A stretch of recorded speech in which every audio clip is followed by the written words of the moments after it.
Bismillah, alhamdulillah, salatu wasalam, sallallahu alaihi wasallam. Assalamu alaikum wa rahmatullahi wa barakatuh. My name is Tariq Khalid. I'd like to open our program here at Sharjah Media Corporation on getting closer to Allah, getting to know your Lord. And in today's program, we want to talk about the Ayatul Kursi.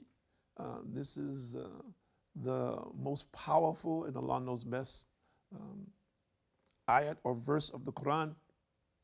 And in this ayat, describes many of the qualities that distinguish Allah, and it is important for us to understand, and basically addressing non-Muslims, to understand how Allah distinguishes Himself from His creation, and how we need to understand that Allah stands alone, that He is the creator and sustainer of all things, and clearly everything else is part of His creation, whatever it might be.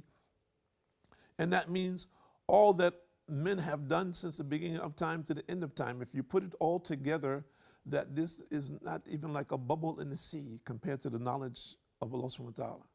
If we can imagine and conceive of that, because all that man has, all of his intellect and capability only happens by Allah's permission and Allah's knowledge. So if we understand this, of course, in many instances, it becomes difficult for us because of our misunderstanding and miseducation. I'm saying miseducation because people think, well, I'm a very well-educated person and I've sat with many of the wise people in the world, or I've studied in institutions which are among the leading institutions in the world. And in that fact, or in that way, that person may be very well educated in a particular discipline. And we're not attempting to negate that. But in conflict with that is the knowledge of who is Allah and what is your relationship to Him. And we find that in today's world that there are many people, and of course it's historical, it's not something new, who are stuck in their life, meaning that their life is limited. They think that it is expansive, but it is actually limited because they're stuck in their own world, which is very, very small and very minute. And if we were to look at that, compared to the creation of Allah. And when I'm saying the world of that we understand, regardless of what we may do in this world. And of course, there are people of great understanding and people who are exploring the parameters of this world in many different ways. But that person, for example, someone who is a geologist or an oceanographer, as an example, that aspect of this world, what he is studying, is greater than the average person. So he should understand more than anyone else how great is Allah, who created all of these things, which he, on a daily basis, may be experiencing something new and something distinct from that which he saw before. And if, of course, we look at the heavens and the earth, we make a comparison between the heavens and the earth, and we look at the astronomers and the people who are venturing out into space, again, they should have a deeper and broader understanding because Allah has blessed them to put together the mechanisms, the machinery, the equipment that is required to do this. And to take the parameters, expand outside of this atmosphere which we're all living in, which most of us are very much limited by. So in doing this, and I've looked at some of the astronauts who talk about when you're outside the Earth's atmosphere and they're looking back at the world and looking at its dynamics and how it looks different from outer space than it does, of course, on Earth, or even when someone is in an airplane. Then how can a person, and I put this question out there to anyone who calls himself a scientist or someone who says, I'm a person of logic, I want to logically conclude where there is a Lord or where there is a God, I don't believe that. I put the question out to you, if you're a person who has this experience, how is it that you could possibly not believe in a creator? How could you possibly not believe that all of these elements, all that you have learned and all of the people who are associated with you and those that you have knowledge of from the early scientists and that which is yet to come, which people are now working on, but yet we know that there will be further signs to come, hopefully, in the future, just based on the dynamics of what's being experimented with and the knowledge which we have today and the vehicles which we have for composing that knowledge and to continue the experimentation. How in the world could you not believe that all of this was created? That this just appeared, it just happened, perchance, of its own accord. How is that possible? How can you come to that conclusion after all of the information that you have when you know that nothing creates itself? Nothing is there of its own accord, independent of itself, that it had to come from something. And if it progresses from something. If we look at mankind, we had to come from something. And now, of course, we procreate, okay? But we didn't create, if we think about this. So similarly, if we look at all the things that surround us in our existence, how is it possible that we could think that those things just came into being of their own? So we're talking now about the one who created it all. And Imam Ahmed recorded that Asma bin Yazid bin al-Sakhan said, I heard the Prophet ﷺ say about these two verses. Bismillah ar-Rahman ar-Rahim. This is from Ayat al-Kursi. This is from Surah Baqarah, Surah number 2, verse number 255. Allah, none has the right to be worshipped but He, the ever-living, the one who sustains and protects all that exists. And Alif Lam Mim, this is from Surah Al-Imran, Surah number 3, verse number 1 and 2. Alif Lam Mim, Allah, none has the right to be worshipped but He, the ever-living, the one who sustains and protects all that exists. And he said more or less, they contain Allah's greatest name. This is correct by Abu Dawud and Tirmidhi and Ibn Majah. And Ibn Mardu'a recorded that Abu Umama reported the Prophet ﷺ said, Allah's greatest name, if He was supplicated with it, He answers the supplication, is in these three surahs, Surah Al-Baqarah, Surah Al-Imran, and Surah Taha. Now, we need to understand something. It says that if someone supplicates and uses the names of Allah, that this dua will be accepted. So this is not a small thing. We have prerequisites for acceptance of prayers. So we find there's a criteria. Many people just address spirituality as just a spiritual element. It doesn't have a physical connection or understand how that spiritual element connects with our spiritual existence, whether it is in this life or in the hereafter. But here, if we see this, it says, this dua will be accepted. Now, we didn't understand that Allah answers their prayers in different ways. He may grant you something in this world, or He may grant you something that He knows is better for you. Maybe He will not give you what you ask for, but He'll give you something that is better for you. Or He may protect you from something that would befall you, or He may save this for your hereafter.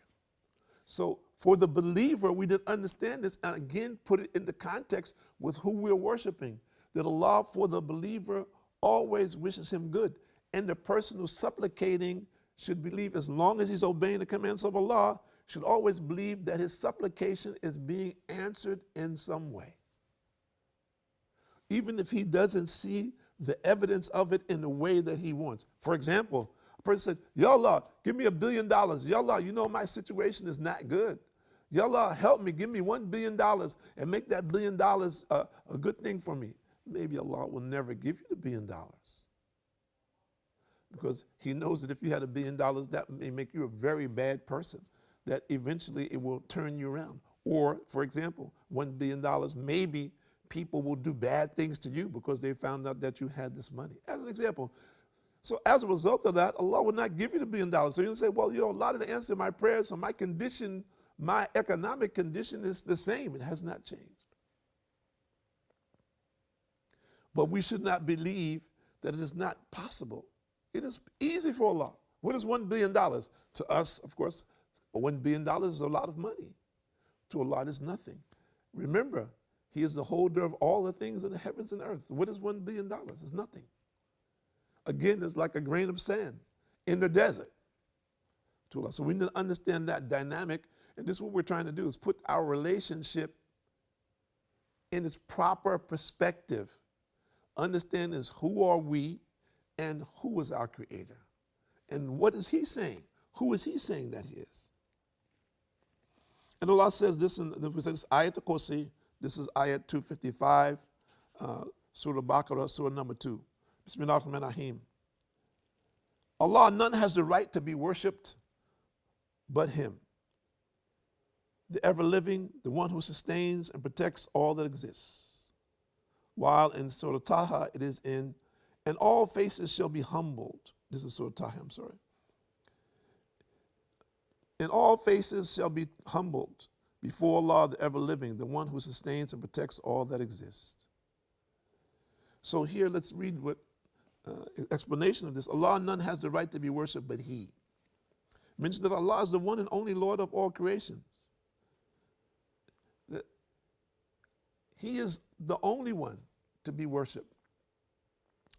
And for all humanity to put this into perspective, to understand this, that to understand the reality of what our condition is and who are we. Now, unfortunately, in many instances, we have been trained to think that we are more than what we are. And I'm not saying this to belittle anyone or to negate the knowledge that a person may have, or wealth, or whatever it is, fame, fortune, whatever combinations a person may have in his life too, or he aspires to, or what has put him in a position or of status, or what people recognize him. It's not my purpose to belittle that. But what we're trying to do is add to that. It is easy to destroy and to take away. What we're talking about is building. How do we improve ourselves?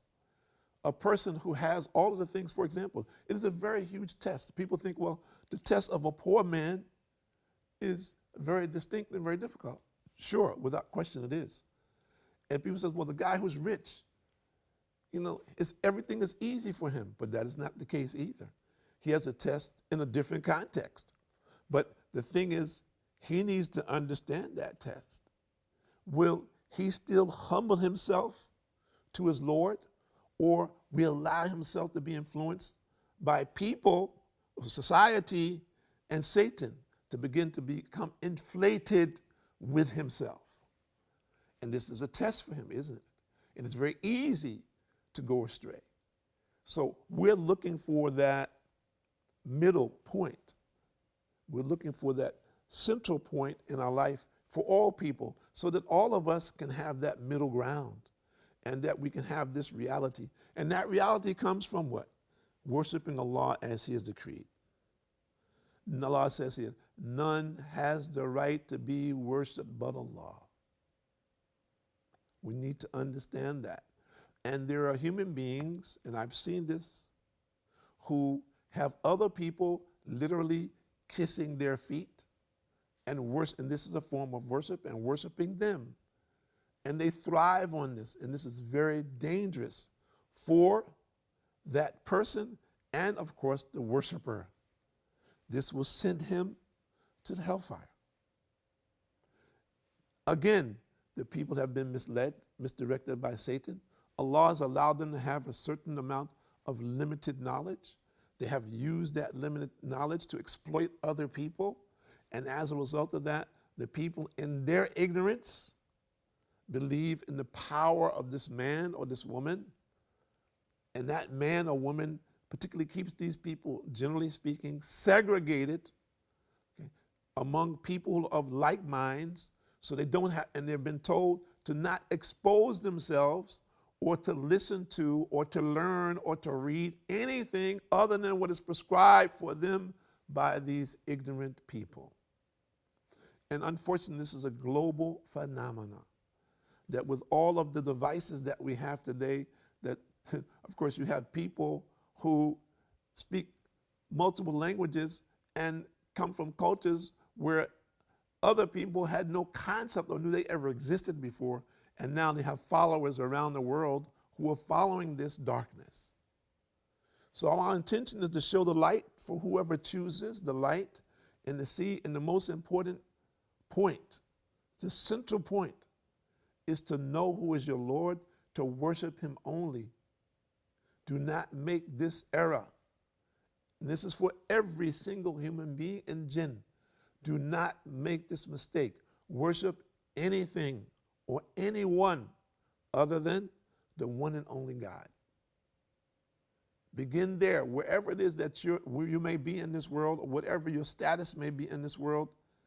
Humble yourself to this for the sake of your own salvation and for the sake of your generations.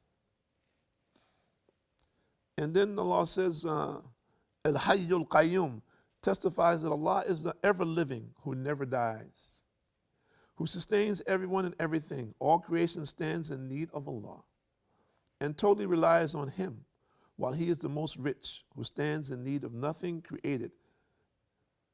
And similarly, Allah says in Surah number 30, verse number 25, and among his signs is that the heavens and the earth stand by his command.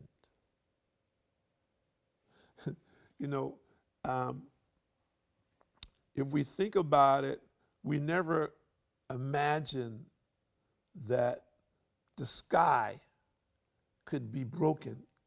Right? All of us have flied. We can't conceive of how the sky can be torn apart because we fly through it. It doesn't seem like a physical element. It's not like the earth, like the mountains. These things we can see, like buildings. We've seen how they can be broken and opened and destroyed. But the sky, we don't visualize it like this. But it says more, Allah subhanahu wa ta'ala says more or less, on the day of judgment, he would destroy the planets. He would destroy the sky itself, will be torn apart. Think about it. We do not have this perception of the sky in this form, but it is.